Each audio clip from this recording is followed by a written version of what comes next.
Coming up in our newscast tonight. Seoul and Pyongyang conduct joint field survey on the use of the waterways along their border as part of September's inter-Korean agreement. Once completed, navigation information will be provided for the free passage of civilian vessels. America's top diplomat Mike Pompeo confirmed he'll be meeting with North Korea's key negotiator Kim Yong-chol this week in New York. Pompeo expects the two will make some real progress on a Pyongyang-Washington summit where substantial steps toward denuclearization can be achieved. The Moon administration and the leaders of the nation's 5 political parties sit down for talks. During the joint policy consultative meeting, participants discussed key issues including the economy and diplomacy with North Korea. News Center begins now.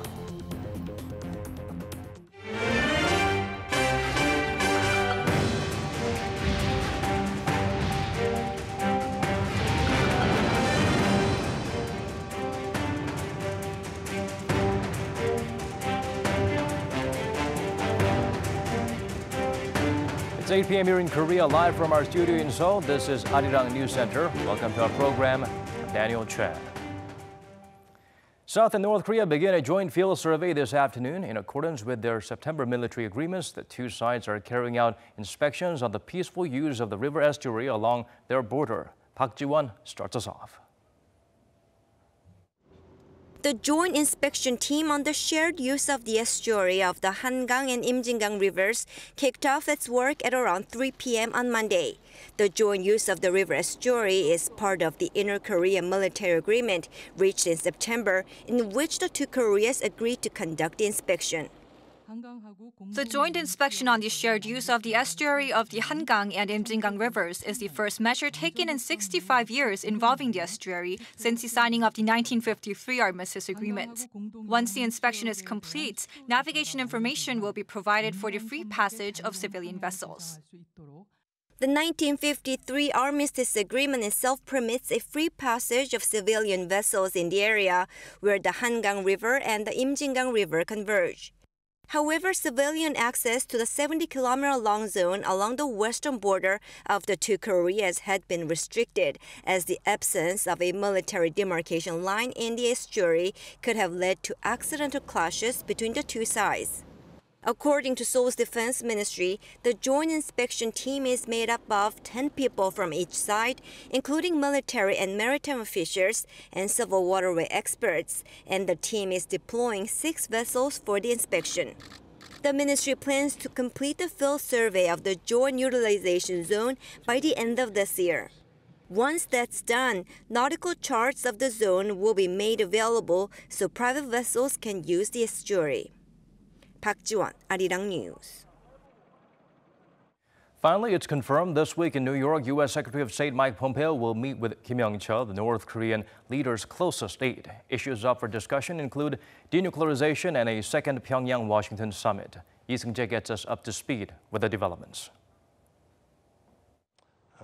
In an interview with CBS's Face the Nation on Sunday, U.S. Secretary of State Mike Pompeo confirmed his meeting with Kim Yong-chol, whom he called North Korea's number 2, will happen sometime this week in New York. Pompeo said he expects the two sides to make some real progress, including an effort to make sure the upcoming second summit between Kim Jong-un and President Trump can take place, where substantial steps toward denuclearization can be achieved.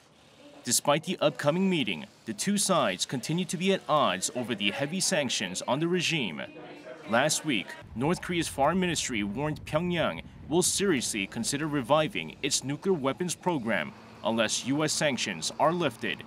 However, Pompeo made it clear on Fox News Sunday that there would be no economic relief until the U.S. had achieved its ultimate objective.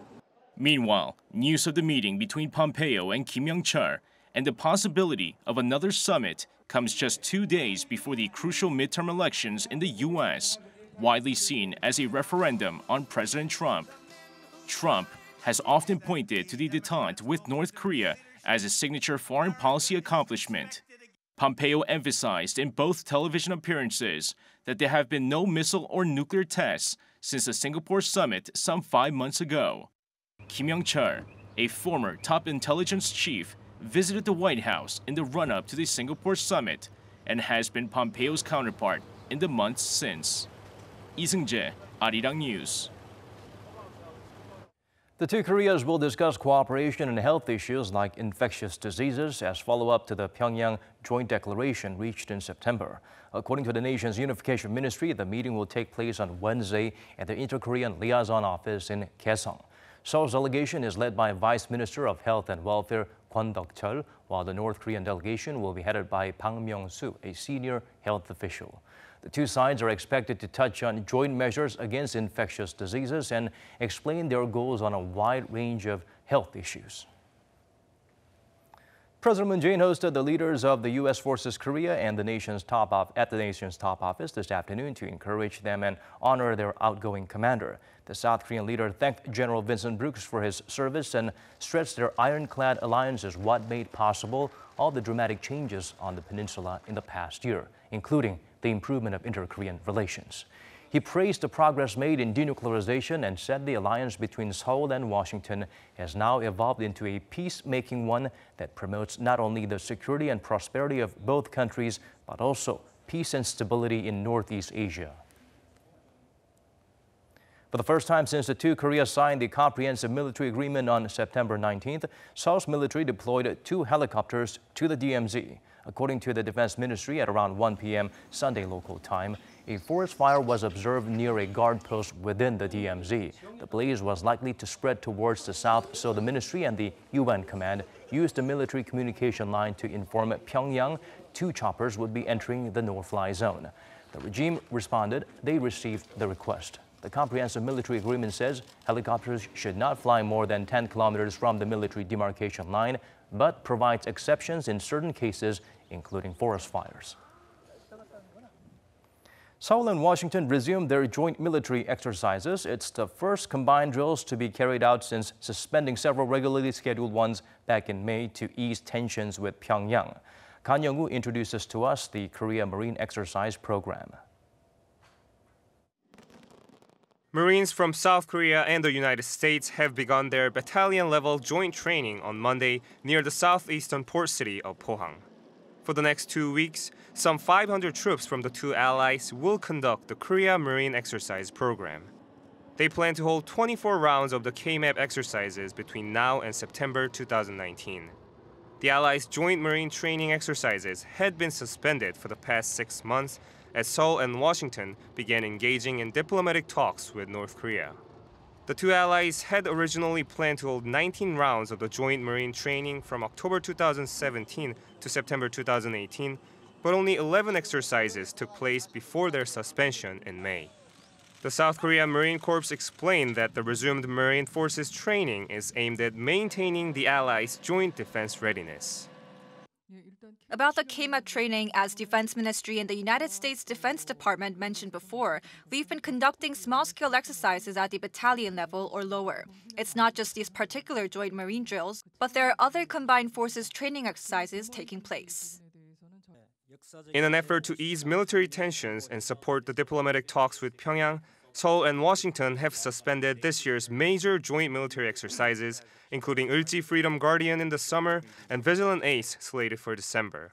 The allies are expected to decide on the course of next year's large-scale drills before December 1st. Kan Young-woo, Arirang News.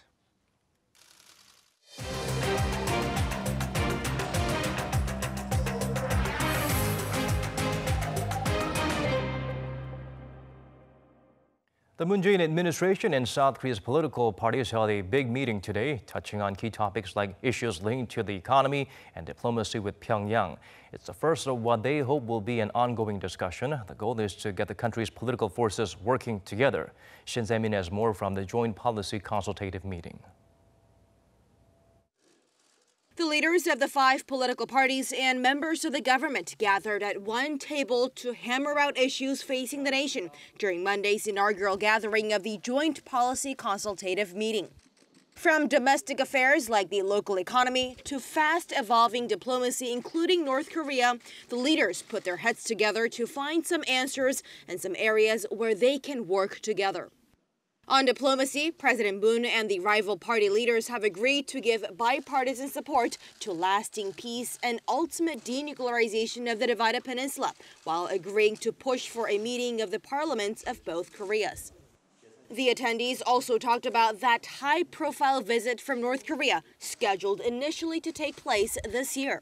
The ruling party's floor leader, during a briefing at the parliament, quoted President Moon as saying that the administration is continuing to prepare for a visit to Seoul by leader Kim Jong-un under the supposition that he's coming by the year's end. On domestic issues, the parties and the government agreed to provide support for small businesses and low-income earners while ensuring fair hiring and reconciliation between labor and management. The joint statement also said that the top office and the rival parties have agreed to move forward with bills on deregulation, on tackling low birth rates, and on protecting the Korean people from crime and drunk driving. They also agreed to start a discussion on lowering the legal voting age to 18 and other electoral reforms. And all of that, as President Moon had stressed, comes amid the importance of bipartisan cooperation. 특히 요즘 우리 경제와 민생이 어렵고 또 남북 관계를 비롯해서 국제 정세가 아주 급변하고 있는 그런 상황이기 때문에 협치를 바라는 그런 국민들의 기대가 매우 높습니다. 오늘 그 기대에 부응하는 그런 조의가 되었으면 합니다. The goal is to hold the joint consultative meeting once every quarter in the interests of joint governance by the ruling and opposition parties and the government, as the president had initially proposed. Shin Se-min, Arirang News. At the National Assembly, rival parties kicked off deliberations of the government's spending plan for next year. But the passage isn't expected to be easy, with the opposition seeking massive cuts. Kim Min-ji zooms in on the brewing parliamentary budget war. The National Assembly's Budget Committee officially began deliberations of the government's 2019 spending plan on Monday, with top government officials grilled by rival lawmakers over the specifics of the proposal. The government is asking for roughly $420 billion, up 9.7% on year. About a third of the budget has been earmarked for the health, welfare, and labor sectors, while the budget for job creation has been set at a record high of $20 billion.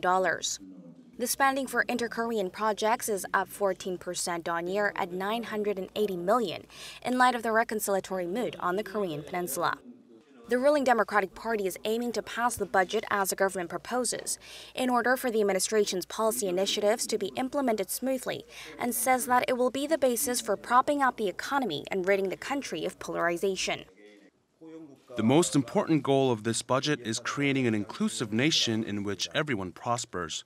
We have to put in all efforts to pass the budget, especially when it comes to spending related to people's livelihoods, like child benefits, job stability funds, and basic pensions. But the main opposition Liberty Korea party is eyeing massive cuts to the budget.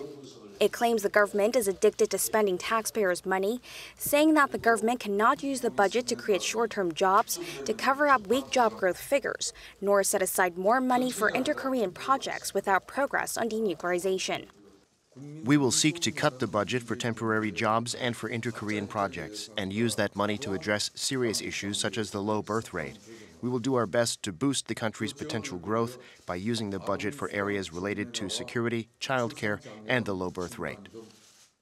The Assembly has until November 30th to review the budget before putting it up for a full floor vote. Opposition support will be crucial for the ruling party that holds 129 of the 299 seats in Parliament. Although at the end of the day they will have to make concessions and work through their differences, the tug-of-war between the parties is expected to intensify in the coming weeks. Kim Min-ji, Arirang News. President Moon Jae-in will attend a series of regional summits later this month. The top office confirmed today that he'll be spending 4 days from the 13th in Singapore, taking part in the East Asia Summit and other summits with the Association of Southeast Asian Nations. And for 2 days, starting from the 17th, the South Korean leader will attend the APEC summit in Papua New Guinea to seek international support for his peace drive. Through multiple summits, President Moon is set to firm up support from respective nations on establishing lasting peace and prosperity in the region while strengthening friendly cooperation. The Cheongwade spokesperson added that the two-nation trip shows the importance Seoul attaches to improving cooperation with East Asian nations.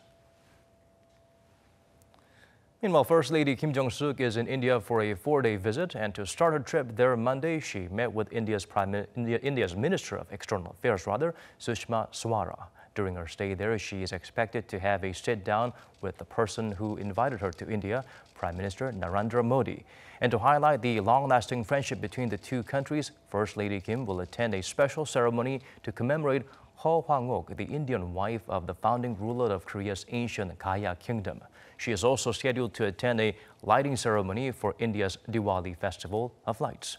It's her second trip to India following one with President Moon Jae-in in July, but this is the first time in 16 years that a First Lady has made a foreign visit without the president. The Speaker of the National Assembly and the leaders of the 5 major parties have agreed to work together to pass the budget for next year before the legal deadline on November 30th. Speaker Moon Hee-sang told reporters Monday after a monthly luncheon with the party chiefs that they saw eye to eye on the need to come up with a proposal to reform the electoral system by the end of this year. On diplomacy, they also agreed to work towards holding talks between the parliaments of South and North Korea and to later make it a 6-way meeting with the U.S., Japan, China, and Russia. But the parties are still divided over whether to ratify April's Panmunjom Declaration. Plus, they've not reached common ground on setting up a special tribunal to handle the power abuse scandal involving the Supreme Court. Washington's sanctions on Tehran's oil, finance, and energy sectors will take effect on Monday after a 180-day grace period ends. But America's top diplomat announced a few days ago that there will be 8 jurisdictions exempt from the measure. South Korea seems to have made the cut. For details, let's turn to our Lee Ji-won. South Korea has received a sanctions waiver from the U.S. on imports of Iranian oil. That's according to Reuters news agency, who reported Monday, citing an unidentified source, the list of jurisdictions that have been granted such waiver. China, India, Turkey, Italy, the United Arab Emirates, Japan, and Taiwan are the other 7 that will be exempt. Bloomberg also quoted a senior administration official to confirm the news. This comes as the Trump administration's second set of sanctions on Tehran begins on November 5th, after the 180-day grace period. Washington withdrew from the 2015 nuclear deal with Iran in May, saying that the deal had not stopped Iran from developing its ballistic missile program and intervening in neighboring countries. The first set of sanctions on Iran's automotive sector and on its trade in gold and precious metals was reimposed in August. The latest punitive measures take aim at Tehran's financial, energy, and transportation sectors, specifically targeting the country's oil industry. Iran makes up more than 40% of condensate or ultralight oil exported worldwide, and the U.S. aims to cut Iran's oil exports to 0. And with over half of South Korea's condensate coming from Iran, there were grave concerns of collateral damage for Seoul's petrochemical industry. The official list of the exempted countries is to be confirmed at 8:30 Monday morning local time. Lee Ji-won, Arirang News. China has promised to make further cuts to its import tariffs and open its economy, part of efforts to address criticism that its trade practices are unfair. Speaking at the China International Import Expo in Shanghai on Monday, President Xi Jinping criticized trade protectionism and promoted his country as an advocate for international openness, vowing to import $30 trillion worth of goods over the next 15 years. Washington and Beijing have been hitting each other with one round of duties after another this year. The leaders of the two nations are set to meet later this month at the G20 in Argentina to see if they can cut a trade deal. After hitting a new all-time high in September, the nation's foreign exchange reserves edged down in October to $402.7 billion. According to the Bank of Korea, it dipped by $250 million on month due to the stronger greenback, which in turn decreased the value of the BOK's assets in other currencies. As of the end of September, South Korea had the world's 8th largest foreign exchange reserves, with China at the top of that list. South Korea's small and mid-sized companies linked to the manufacturing sector seems to be hit hardest by the ongoing restructuring efforts. SMEs in the nation's service sector are also affected as they also remain stuck in a rut. Kim Ji-yeon help us look beyond the numbers.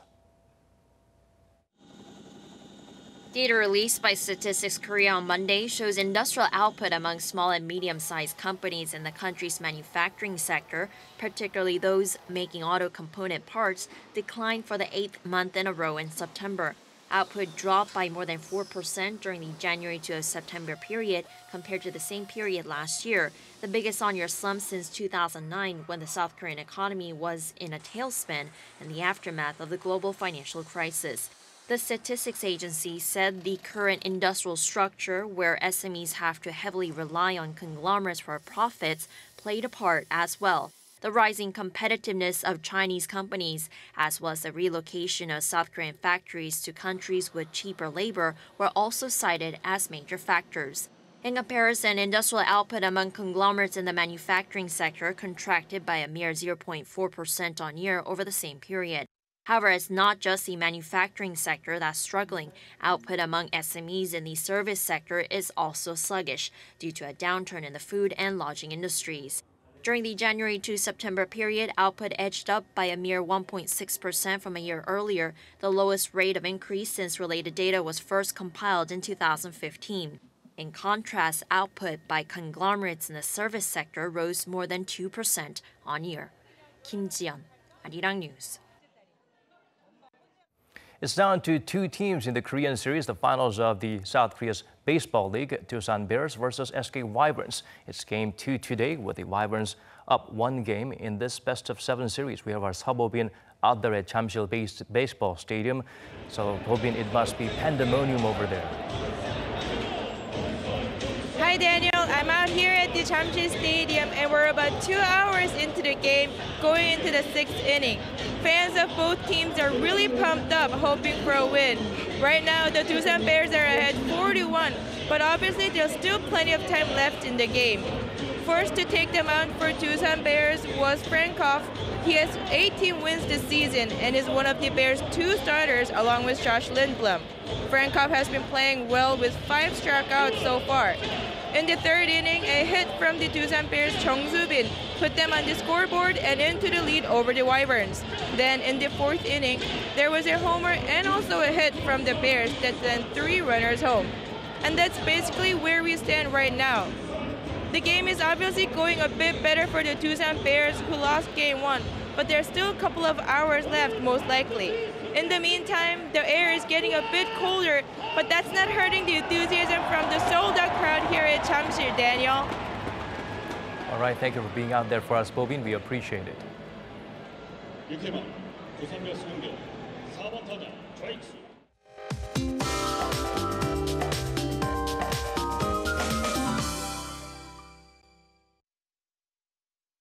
Time to turn to Michelle Bach at the Weather Center for the updates you need. Michelle, it was stuffy again today in Korea, and tomorrow isn't going to be much different, I hear. Well, Daniel, the accumulated dust in the country and the smog from China have been keeping the levels of ultrafine dust pretty high for a couple of days now. And places where that hasn't been the case should also check the updates tomorrow, because there's a chance of the dust levels could rise. And the sky itself should be mostly sunny and dry. Clouds are expected to move in as we proceed into our Tuesday afternoon, while the eastern coast will get some scattered showers with the influence of easterly wind. And temperatures look comfortable going forward, though. So we're beginning at 9 degrees Celsius tomorrow, Busan and Jeju marking a low of 12 and 13 degrees respectively. And the daily highs over in Seoul will top out to 17 degrees and Daegu and Gyeongju peaking up to 19 and 20 degrees. And dry and sunny conditions are likely to continue through Wednesday for most parts. And then there's a dryness will be somewhat relieved over on Thursday with nationwide rain. And along with the rain, the mercury should drop a few notches. I'll leave you with the weather conditions around the world.